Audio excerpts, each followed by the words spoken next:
சிவகங்கை மாவட்ட அளவில் முதலமைச்சர் கோப்பைக்கான விளையாட்டுப் போட்டிகள் 5 பிரிவுகளின் அடிப்படையில் 15,000க்கும் மேற்பட்டோர் பங்கேற்றனர். இதில் தனிநபர் மற்றும் குழு போட்டிகளும் நடத்தப்பட்டது. ஒவ்வொரு போட்டிகளிலும் தலா முதல் 3 இடங்கள் முறையே 2598 விளையாட்டு வீரர்கள் மற்றும் வீராங்கனைகளுக்கு பரிசு, பதக்கம், சான்றிதழ்களை மாநில கூட்டுறவுத்துறை அமைச்சர் KR பெரியகருப்பன் வழங்கினார். இப்போட்டிகளில் வெற்றி பெற்றவர்கள் அனைவரும் மாநில அளவிலான போட்டிகளில் பங்கேற்க உள்ளனர்.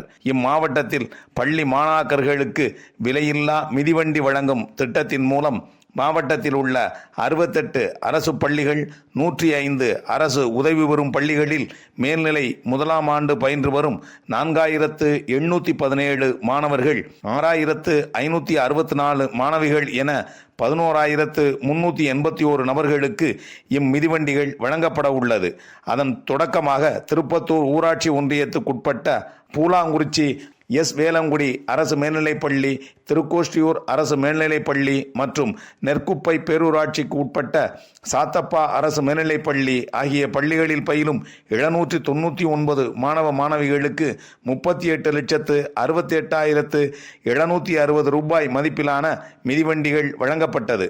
இம்மாவட்டம் சிங்கமுனரி ஊராட்சி ஒன்றியத்துக்குட்பட்ட சதுர்வேதமங்கலம் கிராம ஊராட்சி பகுதியில் தோட்டக்கலை மற்றும் மலைப்பயிர்கள் துறை சார்பில் நிலமற்ற விவசாய தொழிலாளர்களுக்கு நடமாடும் காய்கறி வண்டிகள் தேசிய தோட்டக்கலை இயக்கம் 2024-25 கீழ் தோட்டக்கலை பயிர்களை அறுவடை செய்து சந்தைப்படுத்தி மேம்படுத்த இவ்வண்டிகள் இத்திட்டத்தின் கீழ் 10 நபர்களுக்கு தலா 15,000 ரூபாய் வீதம் 1,50,000 ரூபாய் மதிப்பீட்டில் வழங்கப்பட்டுள்ளது.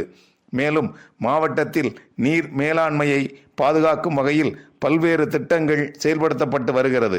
அதன் அடிப்படையில் தோட்டக்கலை மற்றும் மலைப்பயிர்கள் துறை சார்பில் பனை மேம்பாட்டு இயக்கம் மூலம் 2024-25 கீழ் 45,000 பனை விதைகள் நட திட்டமிடப்பட்டுள்ளது. அதில் திருப்பத்தூர் வட்டாரத்திற்கு 25,000ம், திருப்புவனம் வட்டாரத்திற்கு 20,000ம் வழங்கப்பட்டுள்ளது. திருப்பத்தூர் வட்டாரம் கண்டவராயன்பட்டி கிராம பஞ்சாயத்தில் 1,250 பனை விதைகள் நடவு செய்யும் பணியினை மாவட்ட ஆட்சித்தலைவர் மூலம் தொடங்கி வைக்கப்பட்டுள்ளது. இம்மாவட்டம் கீழடி அகழாய்வின் மூலம் சுமார் 2,600 ஆண்டுகளுக்கு முன்னர் தமிழர்கள் வாழ்ந்ததற்கான சான்றுகள் இங்கு கண்டறியப்பட்டுள்ளது.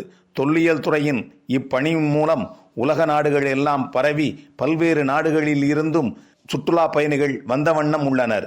இங்கு 18,42,00,000 ரூபாய் மதிப்பீட்டில் உலக தரத்திலான அருங்காட்சியகம் கட்டப்பட்டு சுமார் 13,000க்கும் மேற்பட்ட தொல்பொருட்கள் காட்சிப்படுத்தப்பட்டுள்ளது.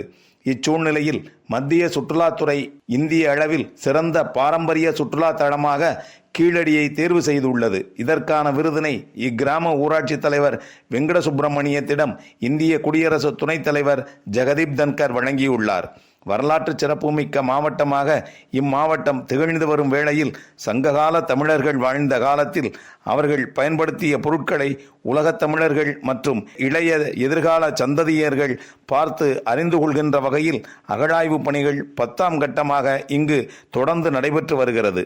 இம்மாவட்டம் திருப்புவனம் பேரூராட்சிக்குட்பட்ட பகுதியில் 16,52,00,000 ரூபாய் மதிப்பீட்டில் அம்ருத் 2.0 திட்டத்தின் கீழ் குடிநீர் அபிவிருத்தி திட்ட பணிகளும், மடப்புறம் கிராமத்தில் 8,40,00,000 ரூபாய் மதிப்பீட்டில் சமுதாய மயானத்தில் காத்திருப்போர் அறை மற்றும் சுற்றுச்சுவர் பணிகளும், தூதை கிராமத்தில் 30,000 லிட்டர் கொள்ளளவு கொண்ட நீர்த்தேக்க தொட்டி 18,42 லட்சம் ரூபாய் மதிப்பீட்டிலும், திருப்பாச்சேத்தியில் நடுநிலைப் பள்ளியில் 98 லட்சம் ரூபாய் மதிப்பீட்டில் 2 தளங்கள் கொண்ட கூடுதல் வகுப்பறை கட்டிடத்தின் கட்டுமான பணிகளும், செம்மராயனேந்தல் கிராமத்தில் கலைஞர் கனவு இல்லம் திட்டத்தின் கீழ் 3,50 லட்சம் ரூபாய் மதிப்பீட்டில் பயனாளிகளின் இல்லம் கட்டுமான பணிகளும் சிறப்புற நடைபெற்று வருவதாகவும், இத்திட்ட பணிகள் அனைத்தும் விரைந்து முடித்து பொதுமக்கள் பயன்பாட்டிற்கு கொண்டு வரப்பட உள்ளது என ஆட்சியர் கூறியுள்ளார்.